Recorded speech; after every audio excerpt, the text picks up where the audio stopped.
Shalom, shalom. Brakata Yahweh Yahushai. Brakata Yahweh Yahushai. Brakata Yahweh Yahushai. Brakata Yahweh Yahushai. Here with another lesson to edify and feed the elect. You can see on the screen, this is a article from Forbes magazine, or from Forbes online, rather, and it's dated February 12th, which was yesterday. Today is the Saturday, February 13th, 2021. And it says, is the stock market about to crash? Is the question, by a guy named Jonathan Ponciano, Forbes staff, right? So let me scroll down and read some of this article and then hit some scriptures on it. It says, very, very concerning echoes of the 90s dot-com bubble are being heard loud and clear by nervous market experts. So these people are nervous. It says a 12-year-old bull market, SPAC mania, IPOs that more than double on the first trading day, an army of amateur traders, and GameStop mania. It certainly feels like irrational exuberance, and it triggers alarms for those who remember the dot-com bubble of the late 1990s. The parallels we have today are historically very, very concerning, notes Jim Stack, president of Whitefish, Montana's Investec Research and Stack Financial Management. The current froth is the icing on the cake, and when you look through it, you see a lot of other underlying issues. Despite a steep 30% market correction last year, the longest bull market on record has helped the S&P 500 surge nearly 300% over the past 10 years roughly, in line with the growth in the 10 years preceding the dot-com crash in 2000, after which stocks plunged 40% over 2 years. Forbes analyzed 11 key market metrics that flashed warning signs just before the stock market crashed in March 2000. Bearish signals outweigh bullish ones, but contrarian investors should take comfort in the old adage that stock markets tend to climb a wall of worry.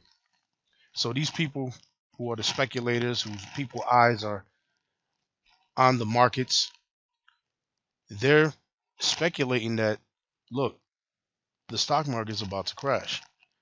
Now, what happened back in the 1930s when the stock market crashed? What happened? America was pretty much shut down everywhere you went. There was no work for nobody. You had soup kitchens all over the place giving people soup and maybe a piece of bread. There were people starving. There were no jobs. There were people dying of starvation. People were living in the streets. This is where the direction that America is headed. Now, a similar situation like this, the Lord has prophesied in the scriptures, but it was prophesied against Israel during the time when the Israelites were prosperous. It's in the book of Zephaniah, the first chapter. Zephaniah 1 and 11. How ye inhabitants of Maktesh, for all the merchant people are cut down, all they that bear silver are cut off. And the Lord goes on to say, and it shall come to pass at that time that I will search Jerusalem with candles and punish the men that are settled on their lees, that say in their heart, the Lord will not do good, neither will the Lord do evil. So the Lord pronounced this on our people back in the ancient time. But the term Maktesh, it basically means the merchant street. Or what it really means, let's go here into the Hebrew. I believe it means mortar. So let me click on this. H4389. Strong's H 4389. Machtesh. Machtesh. So Maktesh. Right. Maktesh, a mortar or deep hollow. A hollow or valley, evidently in Greater Jerusalem area.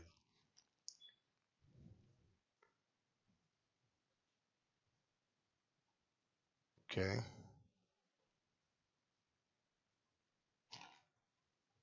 Maktesh. So it means a mortar or a hollow. Now let me go into this biblical history. This site that says biblicalhistory.com. I think that's what it's called. And it says here, Maktesh, the hollow in Jerusalem, where merchants, see, first it says the mortar. The article is in the Hebrew, which is what I read in the Hebrew, the mortar, showing it is not a proper name. The hollow in Jerusalem where the merchants carried traffic. That's the purpose of Maktesh.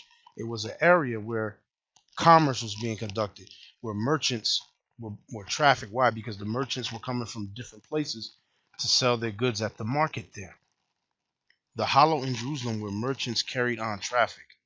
The deep valley between the temple and upper city crowded with merchant bazaars. What is a merchant bazaar? A bazaar, let's go to the definition of a bazaar. Bazaar, a market in a Middle Eastern country. So a merchant bazaar, as it says here, is basically the markets that were there in that part of the Middle East. Crowded with merchant bazaars. These are markets that were there in the Middle East. How ye inhabitants of Maktesh, for all the merchant people are cut down. In other words, buying, trading, and selling was about to be stopped. It's going to go under, just like the stock market. Is the stock market about to crash?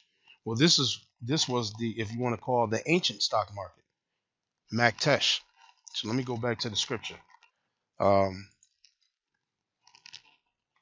So Zephaniah 1 and 11. How ye inhabitants of Maktesh, for all the merchant people are cut down, all they that bear silver are cut off. Excuse me. So now I want to go back here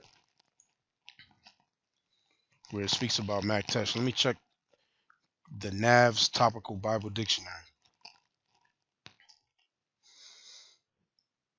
Let me see. Let me put here in the search Maktesh. Let's see what they say. A district where merchants traded. Hey, like the stock market. Maktesh, a district where merchants traded. Zephaniah 1 and 11. So let me click on this. Maktesh definitions in Bible dictionaries. So let me see. Let me click on this and let's see what they say. So remember, Maktesh is a district where merchants traded. This is in Zephaniah 1 and 11. So the Easton's Bible Dictionary says mortar. That's what it meant in the Hebrew, mortar. A place in or near Jerusalem inhabited by silver merchants.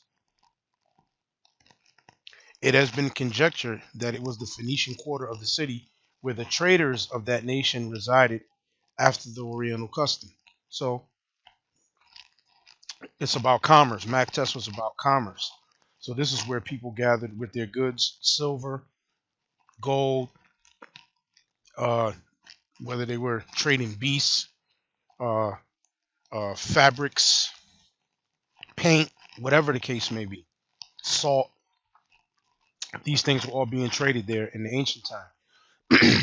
Now let's go to Maktesh in the Smith's Bible Dictionary. A mortar or deep hollow, like we read in the Hebrew in the blue letter, a place evidently in Jerusalem, the inhabitants of which are denounced by Zephaniah. True, they're denounced by Zephaniah. Maktesh in the Scaff's Bible Dictionary. Let's see what it says. Maktesh, mortar, a place in Jerusalem denounced by Zephaniah. Of course, we know that. That it was the Phoenician quarter of the city, and the Targum identifies it with the Kidron. Jerome places it the lower city where were bazaars of merchants at the time of the siege by Titus. Look at that. So there were what? Markets. The word bazaar means a Middle Eastern market. So there were multiple markets there where were bazaars of merchants at the time of the siege by Titus. So there were markets there, and then when the siege by Titus came, all those markets were destroyed. So that's pretty much, so we pretty much got it. What it's dealing with Maktesh. It's dealing with commerce. It's dealing with markets. It's dealing with merchants. It's dealing with trading, buying, selling, and trading. So now let me go back here to, let's go back here in the blue letter to Zephaniah. So now we got the understanding on that. Zephaniah 1 and 11. How ye inhabitants of Maktesh, for all the merchant people are cut down, all they that bear silver are cut off. So some of you will say, well, see, that's talking about the Israelites back at that time. That has nothing to do with the so-called white man now. Yes, it does, because the scriptures say this in we get the book of Deuteronomy, the 30th chapter. This is where it all ties in. See, that was pronounced on Israel in the ancient time, and like it told you in the other Bible dictionary, that was the time where you had bazaars of markets at the time of the siege of Titus. When Titus sieged Jerusalem, all of those markets were destroyed and shut down. So the people that were there that were making money and living good, that all came to a screeching halt at that time. So again, this article says, is the stock market about to crash? Hell yeah. So let's go here to Deuteronomy 30 and Deuteronomy 30 and 7. And the Lord thy power will put all these curses upon thine enemies and on them that hate thee, which persecute thee, which is who? Number one, the so-called white man, which are the children of Edom, which are the Edomites. Then you got Moab, the Chinese, Ammon, the Japanese. You got Ham, the Africans.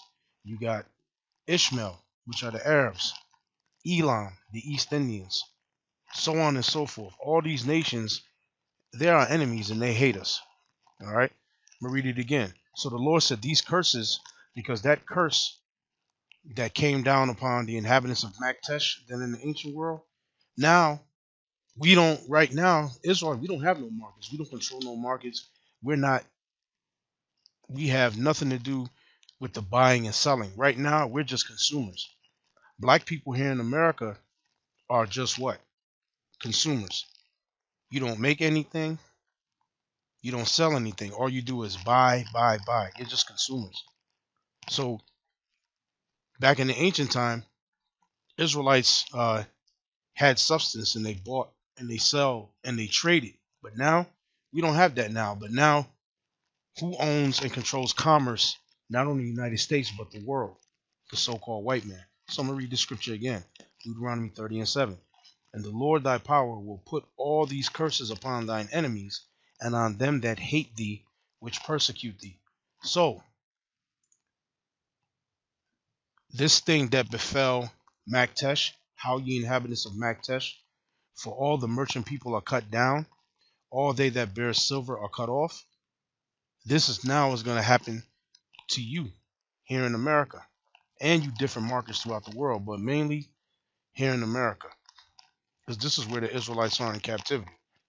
Verse 12, and it shall come to pass at that time that I will search Jerusalem with candles and punish the men that are settled on their lees, that say in their heart, the Lord will not do good, neither will the Lord do evil. You crackers say in your heart, look, God is not with you, so-called black, with you black people, and the God is not going to do good, or he's not going to do evil. God is not going to do nothing. For the last 400 or 500 years, your ancestors were allowed to rape, pillage, murder, and steal, and there hasn't been repercussion for any of the wickedness that you've done. So you feel in your heart that God is with you and on your side. And the scripture says,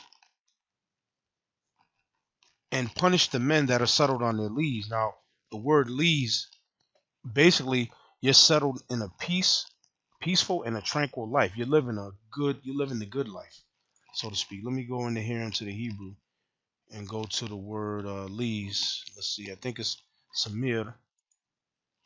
Strong's H 8105. Shemer. Shemer. Okay, Shemer. So H8105. Shemer, masculine plural noun. Shemer, dregs. H8105 in the following manner: lees, dregs, dregs. Shemer, from H104, something preserved. The settlings of wine, dregs, wine on the lees. So it's a term that deals with wine, where you have the dregs that settle at the bottom when like a wine barrel or whatever, right? Let's read here. Dregs, so called because when wine is kept on the lees, its strength and color are preserved. Jeremiah 48:11, Zephaniah 1 and 12, which that's what we read. To be settled on one's lees, to lead a quiet and tranquil life, a metaphor taken from wine. See? So it basically means to lead a quiet and tranquil life. The men who are settled on their lees. Let me read the scripture again, Zephaniah 1 and 12. And it shall come to pass at that time that I will search Jerusalem with candles and punish the men that are settled on their lees, that say in their heart, the Lord will not do good, neither will he do evil. So the people who are settled on one's lees to lead a quiet and tranquil life. You're living a good life. You don't have a problem in the world. This is dealing with the so-called white man here in 2021, here in modern time, here in America. And it's really going into you bankers, because you're the head of the snake, the international banking families, starting with the Rothschilds. You're the head of the snake. To be settled on one's lees, to lead a quiet and tranquil life, a metaphor taken from wine. Here's some other scriptures that speak about it. For in the hand of the Lord there is a cup, and the wine is red, it is full of mixture, and he poureth out this of the same, but the dregs thereof. All the wicked of the earth shall wring them out and drink them. That's right. The Lord is gonna make you drink the dregs of the cup. Isaiah 25 and 6. And in this mountain shall the Lord of hosts make unto all people a feast of fat things, a feast of wines on the lees of the fat things full of the marrow, of wines on the lees well refined. Jeremiah 48 and 11. Moab hath been at ease from his youth, and he hath settled on his lees, meaning a nice, peaceful, and a tranquil life. You living that good life. Moab hath been at ease from his youth, and he hath settled on his lees. Again, lees, to be settled on one's lees, to lead a quiet and tranquil life. Moab hath been at ease from his youth, and he hath been settled on his lees, and hath not been emptied from vessel to vessel, neither hath he gone into captivity. Therefore his taste remained in him, and his scent is not changed. All right. So those of you that are leading a peaceful and a tranquil life, the Lord is about to uproot that shit. That's what the moral of this is. So now there's another scripture that I'm going to finish this off with. And that scripture is Amos 6. Amos 6, when I read it, it's going to be talking about Israel that was living a good life, that was living that high life. But remember, Deuteronomy 30 and 7, I'm going to read it again. And the Lord thy power will put these curses upon thine enemies, and on them that hate thee, which persecute thee. So this curse, how ye inhabitants of Maktesh, how the merchants were cut off, is in conjunction with, is the stock market about to crash here in modern time, in modern day America. That was pronounced on the Israelites in the ancient time. Maktesh, the merchant street, or the merchants and the markets and the traders that were there, that was brought to naught. Well, guess what? The stock market is going to be brought to naught here in America again. And it's going to be worse than the crash that happened back in the 30s. Again, I'm going to reiterate Deuteronomy 30 and 7. That was a curse that befell us back in the ancient time. Because as I read in the Bible dictionary, I'm going to go back to it. The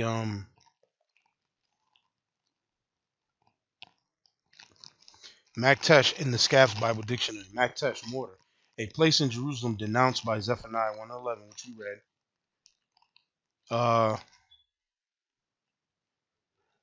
Places it in the lower city where were bazaars of merchants, right?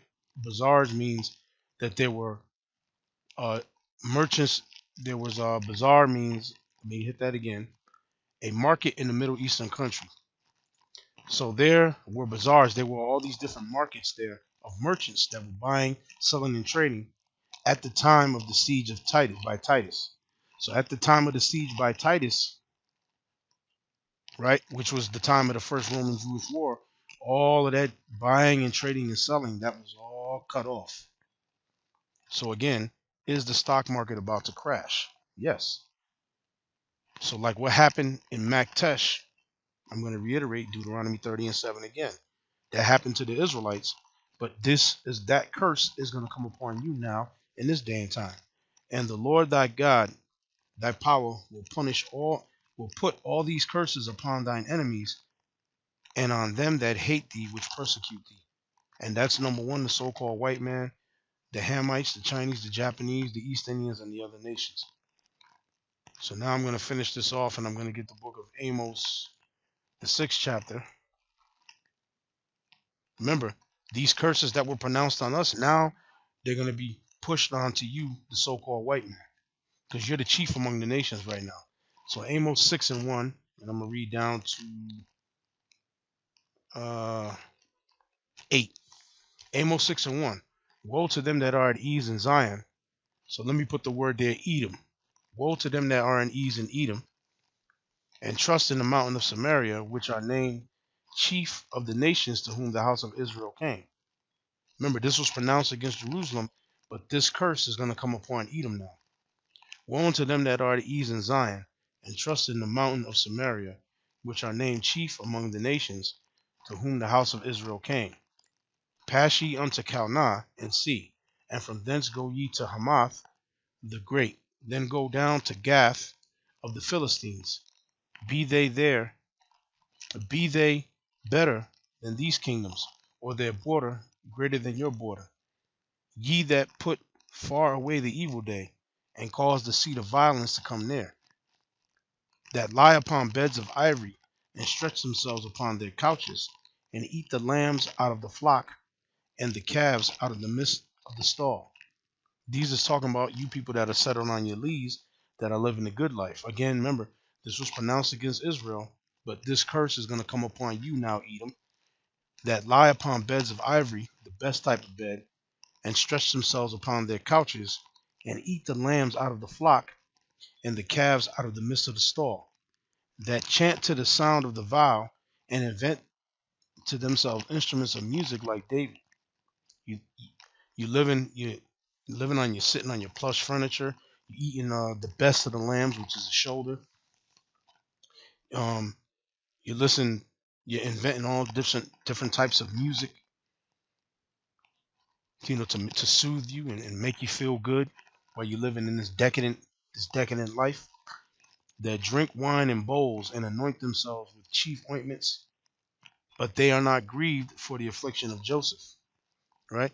So that drink wine in bowls and anoint themselves in chief ointments. You go and get that Tom Ford cologne, Tom Ford, Chanel, whatever else they got out there, and you put this stuff on, you make yourself smell good and you're looking good. It says, therefore, now shall they go captive with the first that go captive, and the banquet of them that stretch themselves shall be removed. So all of that is going to be taken from you. And the Lord thy power hath sworn by himself, saith the Lord, the power of hosts, I abhor the excellency of Jacob, and hate his palaces, therefore will I deliver up the city with all that is therein. And that happened to us in the ancient world, but again, this is going to be flip-flopped and is going to be put on you now, Edom. And it shall come to pass, if there remain 10 men in one house, they shall die. This is coming to you, Edom. So that's pretty much what I wanted to say about this article. Is the stock market about to crash? How ye inhabitants of Maktesh? How ye inhabitants of Maktesh?